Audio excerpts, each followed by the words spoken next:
10 to 7 on a typical weekday evening. And it's all quiet. It's now 5 to 7. And everything's still quiet. It's just turning 7 o'clock. And...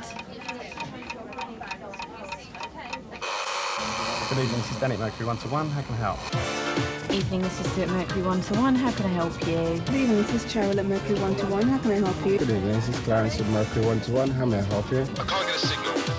Sorry to keep you waiting. How may I help you?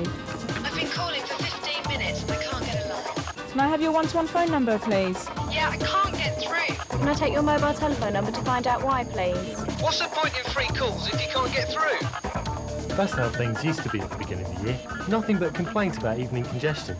Although the situation has improved, it is still a real issue. This is the call centre in Elstree Tower. We've got 251 CSAs working 365 days a year. We take about 13,000 calls on average a day. Over here's Kieran Welsh. So what type of calls have you been getting today, Kieran? All different types of calls really today. It's smart car related calls, handset related calls, and also to quite a lot on congestion. Hi Joe, can you spare me a moment? Yeah. What type of customers would you get generally? Everything ranging from the day-to-day housewife to the businessman, just everybody. Customers feel that the free local calls are not actually a permanent thing. Yesterday we had a few sales down in southeast of London, so we had quite a few calls in about that.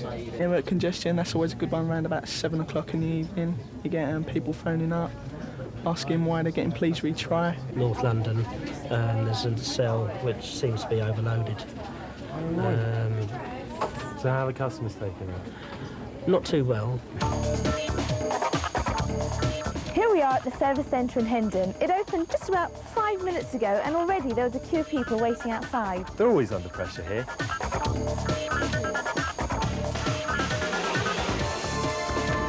I'm sorry. Because it gets so busy in here, we have to use the ticket system. So as customers come in, they take a ticket from here. So you can see it's not too bad at the moment. There can be up to 60 people waiting sometimes.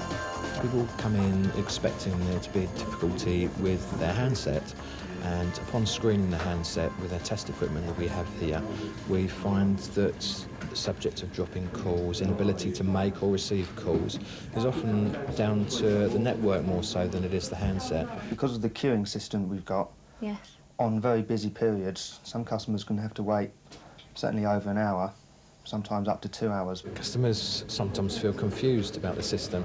We make instruction manuals easier and easier to understand, but with the joy of a new phone, it's not something that's always read. I can change this phone over due to keypad wear. I'll do that. And with me now is a real customer.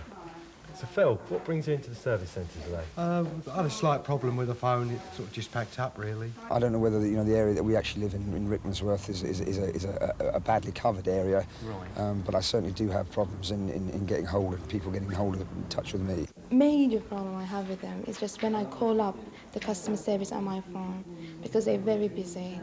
Otherwise, once they pick it up, they're quite nice. I think it's actually cement got in it. I put a bag of cement on my shoulder and it snapped and I was just covered in it, and then it sort of went on the blink, so I should imagine that was a problem. I rang your one-to-one operator today and it was dropping out all the time when I was speaking to him. We hear a lot of these issues from customers. Is one-to-one really listening? And if it is listening, well, what are we actually doing about it?